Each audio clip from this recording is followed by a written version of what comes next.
حضرت ابراہیم علیہ السلام اللہ کے جلیل القدر نبی ہیں اور اولو العزم نبیوں میں سے ہیں، اور بہت سارے انبیاء کے والد ہیں، انبیاء کے جد امجد ہیں، اور نبی کریم صلی اللہ علیہ وسلم کے بھی جد امجد ہیں۔ حضرت ابراہیم علیہ السلام کو اللہ رب العزت نے ایک ایسی قوم کی طرف مبعوث فرمایا جو شرک میں مبتلا تھی، بت پرستی میں مبتلا تھی، جو ستاروں کی پوجا کرتی تھی، یعنی اللہ کے علاوہ انہوں نے کئی سارے معبود بنائے ہوئے تھے۔ حضرت ابراہیم علیہ السلام نے اس بت پرستی کو، شرک کو ختم کرنے کے لیے اپنی قوم کو آگاہ کیا اور اپنی قوم کو بتایا کہ میں اللہ کا رسول ہوں، اللہ کا نبی ہوں، اور میں ایک ایسے خدا کا داعی ہوں، ایسے خدا کو ماننے والا ہوں جو مجھے سیدھا رستہ دکھاتا ہے۔ اور حضرت ابراہیم علیہ السلام نے اس دعوت کا آغاز اپنے گھر سے کیا، اور یہ بات پہلے گزر چکی ہے کہ حضرت ابراہیم علیہ السلام نے بڑے حسن سلوک کے ساتھ اپنے والد کو یہ بتایا کہ ابا جان، میں آپ کے پاس اللہ کی طرف سے علم لے کر آیا ہوں، اور جو علم میرے پاس ہے وہ آپ کے پاس نہیں ہے، اور میں آپ کو ایک خدا کی دعوت دیتا ہوں اور ان بتوں کی عبادت سے روکتا ہوں جو نہ آپ کو نفع پہنچا سکتے ہیں، نہ آپ کو نقصان پہنچا سکتے ہیں۔ حضرت ابراہیم علیہ السلام کی قوم میں دو طرح کے لوگ تھے، ایک وہ لوگ تھے جو ستاروں کی پوجا کرتے تھے، اور دوسرے وہ لوگ تھے جو بت پرستی میں مبتلا تھے، پتھروں کے بت بناتے تھے، لکڑیوں کے بت بناتے تھے اور ان کی پوجا کرتے تھے۔ تو حضرت ابراہیم علیہ السلام نے دونوں گروہوں کو دلائل کے ذریعے اور عقلی دلائل کے ذریعے ان کو سمجھایا، جو ان کے لیے اگر سمجھدار ہوتے تو وہ دلائل کافی تھے، ہر آدمی اس کو آسانی کے ساتھ سمجھ سکتا تھا۔ حضرت ابراہیم علیہ السلام نے آسمان پر ایک ستارہ دیکھا تو فرمایا کہ یہ میرا خدا ہے۔ پھر جب وہ ستارہ غائب ہو گیا تو حضرت ابراہیم علیہ السلام نے فرمایا کہ نہیں، یہ میرا خدا نہیں ہے۔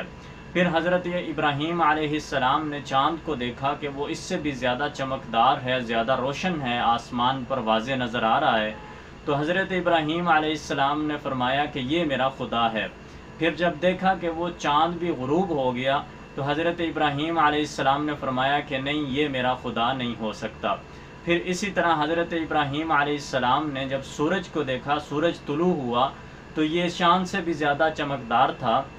یہ چاند سے بھی زیادہ روشن تھا اور بہت بڑا تھا، تو حضرت ابراہیم علیہ السلام نے کہا کہ یہ میرا خدا ہے۔ جب شام کے وقت سورج بھی غروب ہو گیا تو حضرت ابراہیم علیہ السلام نے فرمایا کہ نہیں، یہ میرا خدا نہیں ہو سکتا، میرے خدا پر کبھی بھی زوال نہیں آئے گا، میرا خدا ایسا ہوگا جو ہمیشہ قائم رہے گا اور جو میری رہنمائی کرے گا سیدھے راستے کی طرف۔ تو یہ ان قوم کے لیے عقلی دلائل تھے ابراہیم علیہ السلام نے جو پیش فرمائے تھے، تاکہ وہ قوم سمجھ سکے کہ جن چیزوں کی ہم پوجا کرتے ہیں، جن ستاروں کو ہم پوجتے ہیں، وہ تو خود مخلوق ہیں، وہ تو اپنے آپ کو روک نہیں سکتے، ان کا تو اپنا دوام نہیں ہے، وہ تو صبح طلوع ہوتے ہیں، شام کو غروب ہو جاتے ہیں، یا ستارے رات کو طلوع ہوتے ہیں، صبح غروب ہو جاتے ہیں، تو یہ تو اللہ کے حکم کے تابع ہیں، یہ تو اپنی مرضی سے خود نہیں چل سکتے، تو یہ کیسے ہمارے معبود ہو سکتے ہیں؟ ابراہیم علیہ السلام نے عقلی دلائل کے ساتھ ان کو اس بات سے سمجھایا اور ان کے سامنے یہ بات واضح کی کہ یہ ستارے اور چاند اور سورج یہ آپ کے معبود نہیں ہو سکتے، آپ کا حقیقی معبود اللہ تعالیٰ ہے۔ دوسری وہ قوم تھی جو حضرت ابراہیم علیہ السلام کی بت پرستی میں مبتلا تھی، وہ بت بناتے تھے پتھروں کے ساتھ، لکڑیوں کے ساتھ، اور ان کی پوجا کرتے تھے، اور ان بتوں کے انہوں نے مختلف نام رکھے ہوئے تھے۔ حضرت ابراہیم علیہ السلام نے ارادہ کیا کہ ان کو بھی پریکٹیکل کر کے عقلی دلائل کے ذریعے سمجھایا جائے۔ جب وہ قوم بت پرستی میں مبتلا تھی تو حضرت ابراہیم علیہ السلام نے ان کو سمجھایا کہ یہ پتھر کے اور لکڑی کے، یہ عام پتھروں کی طرح پتھر ہی ہیں، یہ آپ کے معبود نہیں ہیں، آپ کے خدا نہیں ہیں، یہ آپ کو نفع اور نقصان نہیں پہنچا سکتے۔ حضرت ابراہیم علیہ السلام نے دیکھا کہ ان کی قوم سال میں ایک مرتبہ ایک خاص دن میں عید منانے کے لیے، وہ اپنا جشن منانے کے لیے شہر سے باہر جاتے تھے، تو حضرت ابراہیم علیہ السلام نے اس موقع کو غنیمت سمجھا اور اس سے فائدہ اٹھایا۔ حضرت ابراہیم علیہ السلام کے والد نے ان کو دعوت دی کہ آپ بھی ہمارے ساتھ چلیں، تو حضرت ابراہیم علیہ السلام نے فرمایا کہ نہیں، میں بیمار ہوں اور میں نہیں جا سکتا آپ کے ساتھ۔ جب تمام لوگ شہر سے باہر چلے گئے اور اس جشن میں عید میں شامل ہوئے تو پیچھے سے حضرت ابراہیم علیہ السلام نے ایک کلہاڑا اٹھایا. کلہاڑا لے کر حضرت ابراہیم علیہ السلام ان کے بت خانے میں گئے جہاں بڑے بڑے خوبصورت بت بنا کے انہوں نے رکھے ہوئے تھے اور بتوں کے سامنے مختلف قسم کے خوبصورت اچھے کھانے بنا کر رکھے ہوئے تھے اور بڑی سجاوٹ کی ہوئی تھی. تو حضرت ابراہیم علیہ السلام نے سب سے پہلے بتوں کو مخاطب ہو کر یہ کہا کہ آپ یہ کھانا کھاتے کیوں نہیں، آپ بولتے کیوں نہیں، آپ میرے ساتھ بات کیوں نہیں کرتے. یعنی یہ ان کی اس بات کو ثابت کرنا تھا کہ یہ بے زبان ہے، نہ یہ کھا سکتے ہیں نہ یہ بول سکتے ہیں، تو پھر یہ معبود کیسے ہو سکتے ہیں. حضرت ابراہیم علیہ السلام نے اس کلہاڑے کے ذریعے تمام بتوں کو مارنا شروع کیا، ایک ایک وار کرتے گئے سب پہ. کسی کا بازو توڑا، کسی کی ٹانگ توڑی، کسی کے سر پہ مارا، یعنی ہر بت کے اندر کسی اس کے عضو کو توڑ دیا جو انہوں نے بنائے ہوئے تھے. اور آخر میں جا کر جو ان کا بڑا بت تھا اس کو اسی طرح چھوڑ دیا اور حضرت ابراہیم علیہ السلام نے وہ کلہاڑا اس بت کے کندھے پر لٹکا دیا.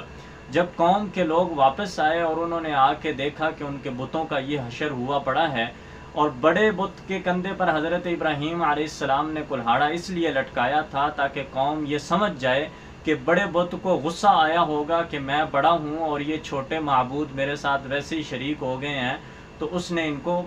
ختم کر دیا، ان کو توڑ پھوڑ دیا ہے.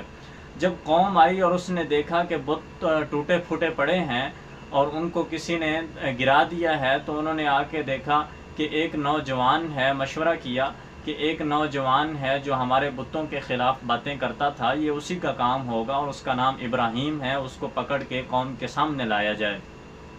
جب حضرت ابراہیم علیہ السلام کو قوم کے سامنے بلایا گیا تو حضرت ابراہیم علیہ السلام بھی یہ چاہتے تھے کہ ساری قوم جمع ہو اور میں ان کے سامنے دلائل کے ذریعے، عقلی دلائل کے ذریعے ان کو سمجھاؤں کہ یہ آپ کے معبود نہیں ہیں جن کی آپ پوجا کرتے ہیں. تو حضرت ابراہیم علیہ السلام جب ساری قوم کے سامنے آئے تو ان لوگوں نے حضرت ابراہیم علیہ السلام سے سوال کیا کہ کیا آپ نے ہمارے بتوں کی یہ حالت کی ہے، آپ نے ہمارے بتوں کو توڑا ہے؟ تو حضرت ابراہیم علیہ السلام نے فرمایا کہ نہیں، آپ بڑے بت سے پوچھئے جس کے کندھے پر کلہاڑا ہے، اسی نے یہ توڑا ہوگا، اسی نے کچھ کیا ہوگا. تو ان لوگوں نے آپس میں مشورہ کیا اور مشورہ کرنے کے بعد وہ کہنے لگے کہ اے ابراہیم، آپ تو جانتے ہو کہ یہ نہیں بول سکتے، یہ ہماری بات کو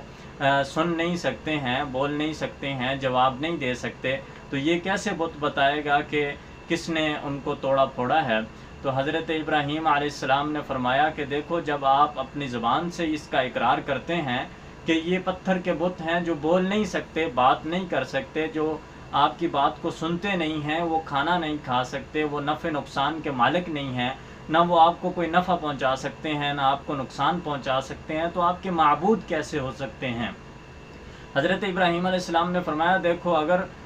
یہ نقصان پہنچا سکتے تو جن بتوں کو میں نے توڑا ہے وہ مجھے نقصان پہنچاتے، لیکن کسی بت نے مجھے نقصان نہیں پہنچایا. اس کا مطلب ہے کہ یہ خود نفع نقصان کے مالک نہیں ہیں، یہ تو اتنی طاقت نہیں رکھتے کہ یہ اپنے آپ کو بچا لیں، یہ تو اپنے آپ کو نہیں بچا سکے، تو آپ لوگوں کو کیسے مصیبتوں سے، پریشانیوں سے بچائیں گے؟ لہٰذا یہ آپ کے معبود نہیں ہیں. آپ کا حقیقی معبود اللہ تعالیٰ ہے جو آسمانوں کا اور زمین کا مالک ہے، جو تمام کائنات کا مالک ہے، جس کے قبضہ قدرت میں تمام کائنات ہے اور جس کے حکم پر کائنات کی ہر چیز چلتی ہے. چاند، سورج، ستارے اور آسمان اور زمین میں جتنی بھی چیزیں ہیں وہ اللہ کے حکم سے چلتی ہیں، اللہ کے حکم کے تابع ہیں. اور میرا رب وہ ہے جو سیدھے راستے کی طرف میری رہنمائی کرتا ہے، اور میں اپنے رب کی یکسوئی کے ساتھ عبادت کرتا ہوں اور اسی رب کی پیروی کرتا ہوں، اسی کی پوجا کرتا ہوں جو وحدہ لا شریک ہے.